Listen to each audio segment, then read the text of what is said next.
তুমি রাতারাতি ব্যাংক থেকে টাকা তুলে তুমি বলছো যে হুজুর এটা আমার ব্যবসা প্রতিষ্ঠান, এই যে মোটরসাইকেলের শোরুম, জুতার শোরুম দেখছেন না, এখানে 10 কোটি টাকার মাল আছে, কিন্তু সব ব্যাংক থেকে লোন নিয়েছি। ও হলো কাপুরুষ। আর তোমার বাপ বলছে, তোমার বাপ কি বলছে জানো, যে হুজুর জামাই একটা পেয়েছি। কি করে?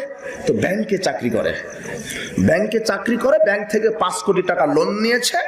5 কোটি টাকা লোন নিয়ে জামালপুর প্রপার এলাকাতে 5 তলা বাড়ি করে এখন খুব ভালো আছে। এই শোনো, তোমার বাপকে বলো তোমার দুলা ভাইয়ের জানাজাই নাই শরীয়তে।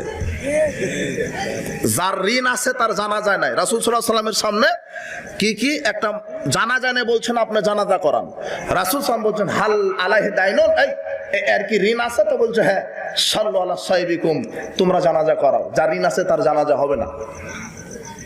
আর আপনি খুব খুশি, প্রত্যেকটা পরিবার এনজিওর সাথে জড়িত আছে, আপনি তদন্ত করেন, আপনি এখানেই তদন্ত করেন। এক একটা এনজিওর ফ্যাক্টরি নিয়ে বসে আছে। এখানে আছে কিনা জানি না, এটা আমার বক্তব্যের গতি, থাকতেও পারে, আছে, কথাই ঠিক। অথচ এদের জানা যায় নাই শরীয়তে, এদের কি নাই, জানা যায় নাই। সব হারামখোর এখন সমাজে, সব প্রায়। এখন আপনি বলছেন হুজুর আমার বাপ ভ্যান চালিয়ে খায়, আমার বাপের খুব হালাল রুজি। শোনো, তোমার বাপের তদন্ত করো, তোমার বাপ ভ্যানটাও কিনেছে ব্যাংক থেকে লোনের টাকা দিয়ে। দেখো, তদন্ত করো তুমি, তোমার বাপের ব্যাংক থেকে লোন নিয়ে টাকা দিয়ে ভ্যান কেনা উচিত হয়নি। কি করা লাগতো? তোমার বাপের মানুষের বাড়িতে কাজ করা লাগতো। কোনো শক্তি না থাকলে ভিক্ষা করবে। কি করবে তোমার বাপ? ভিক্ষা করে করে ভ্যান কিনে চালাবে।